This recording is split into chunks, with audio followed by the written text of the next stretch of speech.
అంటారు. ఎందుకంటే పాస్పోర్ట్ల బ్రోకర్లు, కమిషన్లు ఇచ్చే కాంట్రాక్ట్లు, లేకపోతే కింద మీద చేసే వాళ్ళందరూ పోతారు తప్ప పేద ప్రజలకు ఆ ప్రగతి భవన్లో ముఖ్యమంత్రి గారి దర్శనం లేదు. నేను ఇవాళ పాత్రికేయ మిత్రులను కూడా అడుగుతున్నా, అయ్యా ఉద్యమం అప్పుడు మీకు కూడా చెప్పిండు, ఎక్కడోళ్ళకి అక్కడ ప్లాట్లు ఇస్తా, ఎక్కడోళ్ళకి అక్కడ ఇండ్లు ఇస్తా. అసలు వరంగల్లో చెప్తాడు, ఇక హైదరాబాద్ లో ఉన్న పాత్రికేయ మిత్రులు కూడా వరంగల్కే రావాలి, ఈ ఇండ్లు చూస్తే ఓయప్పో ఇక మేము కూడా వరంగల్ అనే చేస్తామని చెప్పాలన్నాడు. నేను అడుగుతున్నా, మీకు ఆరోగ్య భద్రత కార్డు రాక 236 మంది పాత్రికేయ మిత్రులు ముఖ్యమంత్రి గారు ఆరోగ్య భద్రత కార్డు ఇవ్వకపోవడం వల్ల మీ సహచరులు చచ్చిపోయారు. మీ ఆత్మ గౌరవాన్ని అడ్డం పెట్టి మీ యజమానులతో కొట్లాడి ఎక్కడ గ్రామాలలో ఇతర పార్టీల్లో పర్యటించినా మీరే ఫోన్లు చేసి పిలిపించి టీఆర్ఎస్ కండువాలు కప్పి అడ్డుకున్నారు, ఉద్యమకారులు అడ్డుకున్నారని వాని పార్టీని బతికిస్తే ఇవాళ మీకు కర్రు కాల్చి వాత పెట్టినట్టు చేసిండు. కనీసం మీ సంఘాన్ని పిలిచి మీ కష్టమేందయా, మీ బతికెట్లా నడుస్తుంది, మీ బస్ పాస్ ఉన్నదా అని అడిగిండు. ఆ పాత్రికేయ మిత్రులు గుండె మీద చేయి పెట్టుకొని ఆలోచన చెయ్యండి. ఇక ఆ పక్కన మా టీచర్ మిత్రులు చేతులు ఎత్తారు, అయ్యా కాంట్రిబ్యూటర్, అయ్యా మా పెన్షన్ కాంట్రిబ్యూటరీ పెన్షన్ స్కీమ్ మాది మాకు అమలు చెయ్యి, ఉద్యమాలలో పాల్గొన్నది మేము, పిల్లలను బడులలో పాఠాలు తెలంగాణ ఉద్యమం గురించి చెప్పి తెలంగాణ రావడానికి సహకరిస్తే ఎన్నికలలో ఈవీఎంలలో బూతులలో కనిపించనోళ్ళు వచ్చినా 2 వేసుకొని 2 వేసుకోకుండా వచ్చినా కారు గుర్తు మీద ఏలేసి ఒత్తిచ్చి గెలిపిస్తే ఇవాళ పీక బిగ్గర పట్టుకున్నాడు. వాళ్ళకి ఎంతనే వాళ్ళది కాంట్రిబ్యూటరీ పెన్షన్ స్కీమ్లా ఇతర రాష్ట్రాలలో అమలు చేస్తుంటే నాకు వచ్చిన నొప్పేందని నేను అడుగుతున్నా. ఇవాళ వాళ్ళనే కాదు, వెనకాల మా బోయ సోదరులు చెప్తున్నారు, మా గట్టు తిమ్మప్ప,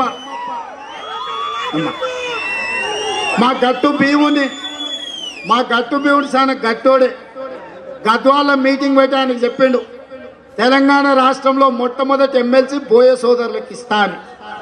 అదే కాదు, బోయ సోదరులను ఎస్టీ జాబితాలో చేర్పిస్తా, కర్ణాటకలో ఓ రకం, ఇంకో దగ్గర ఇంకో రకమా, బోయ మిత్రులను వాల్మీకి సోదరులను ఎస్టీలలో కలుపుతా అన్నాడు.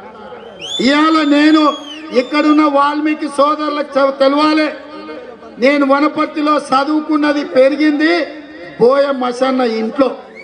చిన్నప్పటి నుంచి చిన్నన్న ఇంటి ఎదురుగా నాకు చిన్నన్న కంటే వాళ్ళ తండ్రి గారితో సాన్నిధ్యం ఎక్కువ. బోయ మసన్న గారి ఇల్లు, చిన్నన్న వాళ్ళ ఇల్లు ఎదురుగా వనపర్తిలో వల్లభ్ నగర్లో. నేను బోయోలో ఇంట్లో పెరిగిన బిడ్డను, మీ కష్టాలు నాకు తెలుసు, మీకు కేసీఆర్ ఇచ్చి మోసం చేసిన మాట నాకు తెలుసు. ఏం సాధ్యాసాధ్యాలు ఉన్నాయో ఖచ్చితంగా కాంగ్రెస్ పార్టీ బోయ సోదరులకు చెయ్యగలిగిన సహాయం, ఎస్టీలో చేర్చాలంటే అసెంబ్లీలో తీర్మానం చేసి కేంద్రానికి పంపాలి. కేంద్ర ప్రభుత్వం ఆమోదిస్తేనే ఎస్టీ జాబితాలో చేర్చడానికి అవకాశం ఉంటుంది. కాంగ్రెస్ అధికారంలోకి వస్తే తప్పకుండా ఇక్కడున్న బోయ మిత్రులకు ఒకటే విజ్ఞప్తి చేస్తున్నా, మీ బలమేందో, మీ పోరాటం గద్వాల నడిగడ్డని అడిగితే తెలుస్తుంది.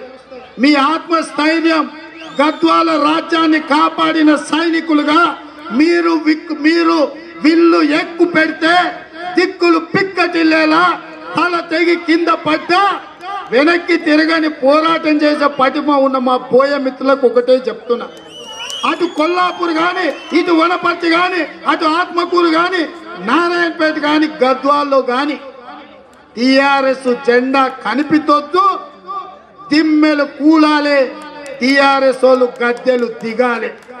అప్పుడే వాల్మీకి సోదరుల యొక్క ఆకాంక్ష నెరవేరుతుంది.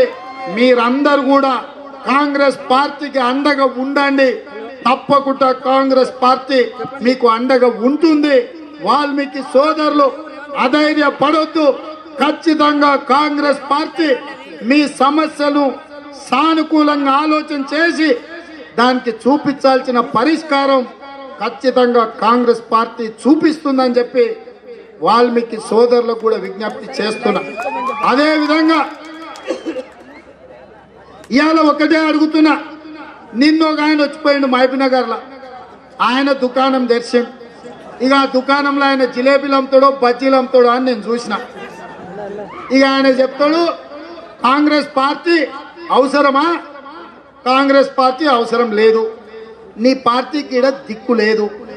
మరి ఎవరి చేతిలో పెట్టాలి? కేసీఆర్ చేతిలో పెట్టాలి ఈ రాష్ట్రాన్ని? అంటే దొంగోని చేతికి తాళం చేతులు ఇవ్వాలన్నా? ఏం చేయమంటావు అని నేను అడుగుతున్నా అమిత్ షాని.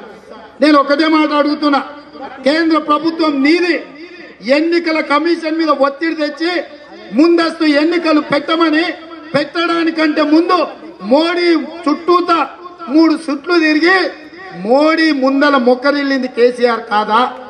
ఇవాళ ముందస్తు ఎన్నికలకు సహకరించిన భారతీయ జనతా పార్టీ ఇవాళ ముసుగేసుకొని వచ్చి ఎందుకు ముందస్తు ఎన్నికలు అని అడుగుతున్నాడు. మేము అడుగుతున్నాం నిన్ను. కేసీఆర్ కూడా అన్నాడు ఈడ భారతీయ జనతా పార్టీ లేదు, నేను ఎవరితో పొత్తు పెట్టుకుంటాను. మేం కదే అంటున్నాం. దివాలా తీసిన భారతీయ జనతా పార్టీ తెలంగాణలో లేదు కాబట్టి కేసీఆర్ ను బీజేపీ గుత్తకు తీసుకుంది. ఇవాళ మోడీ జీతగాడే కేసీఆర్, ఆయన తరఫున ఈ రాష్ట్రంలో బీజేపీ లేదు కాబట్టి కేసీఆర్ ను గుత్తకు తీసుకున్నాడు మోడీ. కామెంట్ చేయండి. ఎప్పటికప్పుడు మా వీడియోస్ చూడాలంటే సబ్స్క్రైబ్ చేసుకోండి.